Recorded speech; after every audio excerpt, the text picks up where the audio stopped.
En este video se mostrará cómo utilizar el periférico PWM embebido en el microcontrolador de la tarjeta SAM4S Explain Pro. Esta vez necesitaremos solamente los pines 7 y 8 de la cabecera de extensión 1. Estos pines se encuentran aquí. Antes de ir directo a la tarjeta, veamos lo que es el PWM. Es un acrónimo en inglés para decir modulación por ancho de pulso, e implica que de una señal digital como esta puede obtenerse un nivel modulado equivalente. La señal mostrada es periódica, esto implica que la señal se repite cada cierto tiempo. A dicho tiempo se le llama periodo. Ahora pensemos qué pasaría si la señal se encuentra un tiempo en alto y otro tiempo igual en bajo. Si se calculara el promedio de la señal, obtendríamos un nivel justo en medio.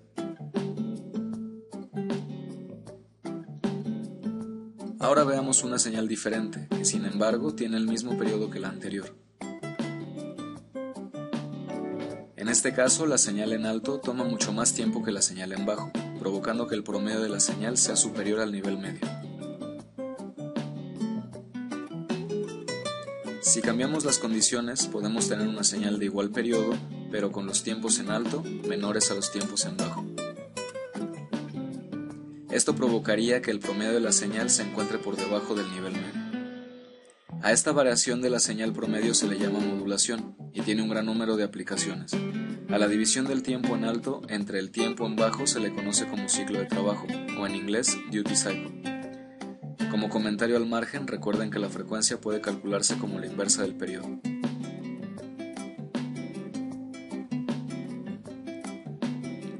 Volvamos al esquema simplificado del micro. Aquí se muestran los elementos que ya conocemos de los videos previos y un nuevo periférico llamado PWM. Es decir, que dentro del micro hay una subunidad encargada exclusivamente de generar PWM, de manera que el micro no debe ocupar su procesamiento en dicha tarea.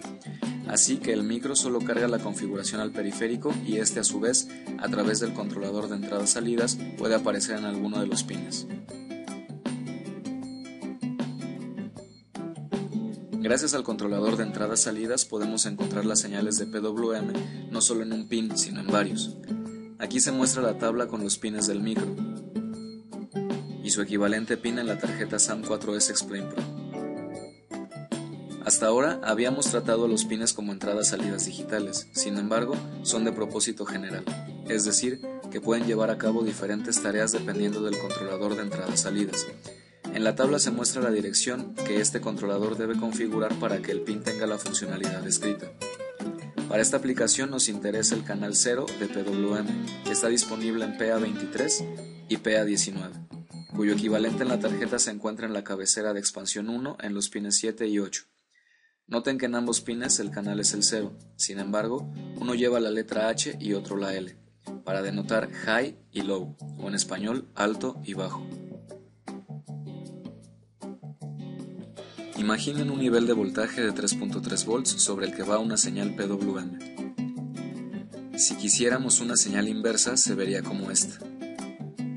Noten que las partes altas de la señal de arriba son señales bajas en la señal de abajo y viceversa. El ciclo de trabajo de la señal de arriba es de 25% y de la de abajo es el complemento, es decir, 75%. A esto se refiere la H y la L. Para el mismo canal se genera una señal con las características configuradas y otra que es la inversa. Más adelante en la aplicación veremos un uso simple de ambas señales. Como siempre, debemos configurar los pines a utilizar. En este caso los nombramos como PWM alto y bajo para identificarlos. Utilizando esta definición debemos configurar el controlador de entradas-salidas para que el pin tenga la funcionalidad del periférico B, que de acuerdo a la tabla representa el canal 0 del PWM. Lo que hacemos con estas funciones es permitir que las señales generadas por el periférico PWM lleguen a los pines a través del controlador de entradas-salidas. El controlador del sistema PMC también provee con reloj al módulo de PWM. Es gracias a este reloj que el módulo puede manipular tiempos para generar señales a la medida. Si dibujamos el interior del módulo PWM con respecto a la entrada de reloj, encontraremos que posee en su interior dos prescalers que se alimentan directamente de este. Estos prescalers internos pueden modificar la frecuencia de la señal de entrada e inyectarla a los generadores de pulsos para los 4 canales de PWM. Lo último que faltaría para completar la generación sería permitir o negar el paso de los canales.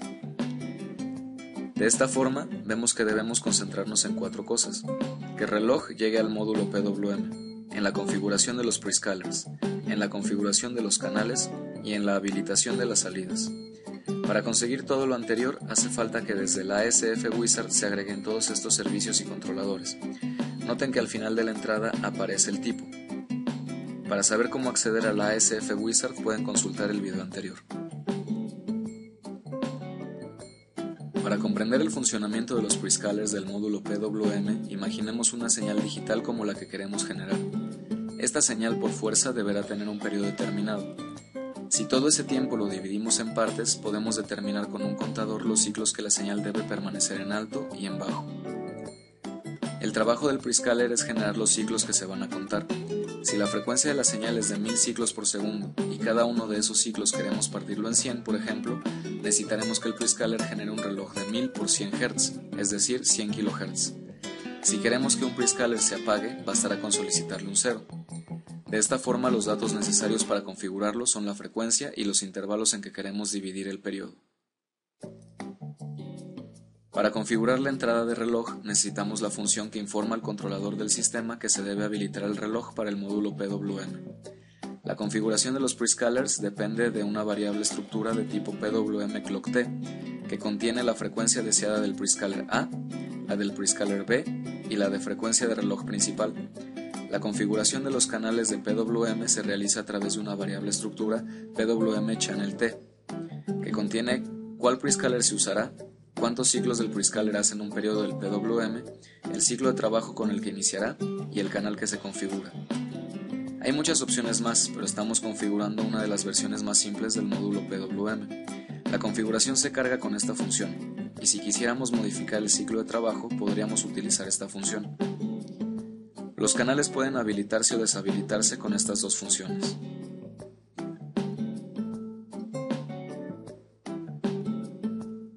Un programa podría iniciar con las definiciones de los puertos y su configuración. Podríamos declarar una función que inicie los relojes del módulo PWM como sigue. Habilitamos la ruta de reloj desde el controlador del sistema hasta el módulo. Deshabilitamos el canal que vamos a configurar para que no genere salidas raras. Declaramos la variable estructura para configurar los relojes. Solicitamos una frecuencia de 100 kHz en el prescaler A, apagamos el B y agregamos la frecuencia del reloj principal. Por último, inicializamos los relojes con la configuración previamente establecida. Para configurar el canal declaramos una variable global estructura. Una función para realizar los ajustes debe incluir el llenado de la variable, por ejemplo, seleccionando la fuente de reloj como el prescaler A. Decimos que el periodo se cumple cada 100 ciclos del prescaler, que el ciclo de trabajo será inicialmente 0 y que el canal a configurar es el 0. Inicializamos el generador de la señal y habilitamos el canal. Para una aplicación que incremente o reduzca la intensidad de un par de LEDs de manera complementaria cada 2 segundos, necesitamos definir un delay de estas características, para que se utilice dentro de una función ya conocida.